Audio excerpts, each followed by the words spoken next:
So this is question number 5, Kcse, paper 1 2025, and we are told the following figure represents a rectangular farm PQRS of length 210 and width 120 drawn on a grid of 1 centimeter squares. The dotted area inside the farm represents a flooded section.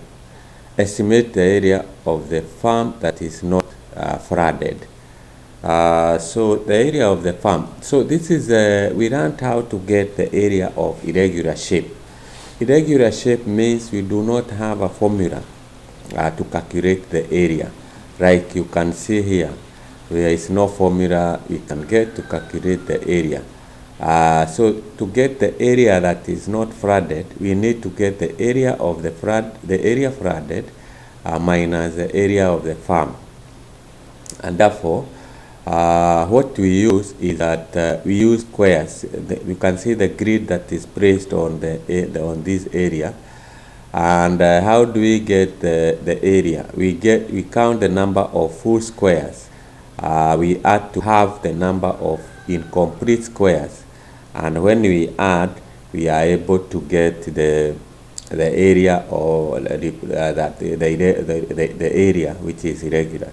So as you can see here, we only have one complete square. So we have we can say complete square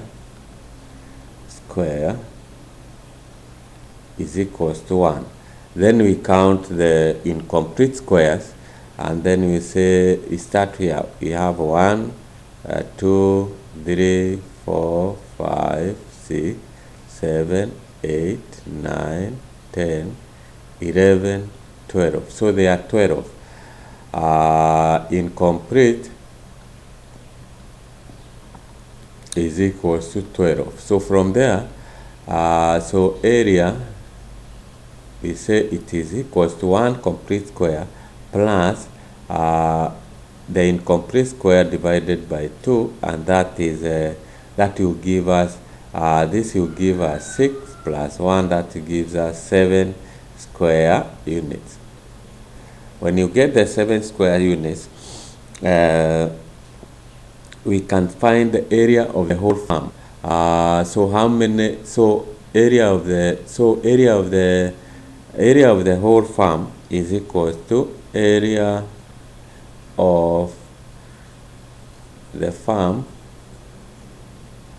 It is equal to, we multiply 210, you multiply by 120, and that should give you the area is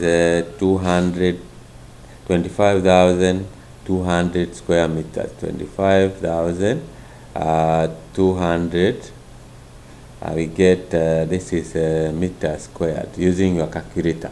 Now we have the area of the farm, and we have the number of squares that represents the irregular, the flooded area. To get the area of the flooded, what we need is using the grid, what fraction represent the 7 square units. So we have 1, 2, 3, 4, 5, 6, 7. 1, 2, 3, 4. We have 4. So they are 28. So 7 times 4 will give us 28. And then 7 over 28 multiplied by the area of this is 25. Area of the farm is that. So when you do that, you get this is this is 4. You divide this by 4. That should give you divide by 4.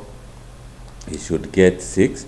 Then we have 300. So that is the area flooded. This is in meters squared.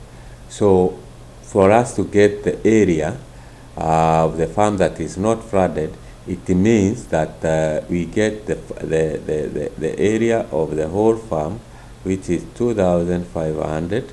We minus the flooded area, which is 300 meters squared, and you find this is 0, 0. 12 minus 3, that should give us 12 minus 3, that will give us 9. 14 minus 6, that will give us 8, and this is 1. So that is the area that is not flooded, and that's how you. So remember, when you are solving question in form 4, you learned how to get the area of irregular shape, and the method that we use is as I have described here. So you count here. We have only one complete square. You get the number of complete squares. You count the number of incomplete squares. You divide by 2 and you add the square. So that gives you the area of the irregular shape. Why? Because we do not have a formula to calculate this kind of figure. That's how I estimate. It is an estimate, not the actual area. So that's how you do that. Before I wind up, let me ask you to join our WhatsApp group. In our WhatsApp group, you'll be able to get daily math question, free live classes, PDF notes. We have marking schemes, we have predictions, we have voice note explanations, and we also be able to help you with your work. This is my WhatsApp number, so send me a message, and I will be able to invite you to our mathematics group. So you are all welcome.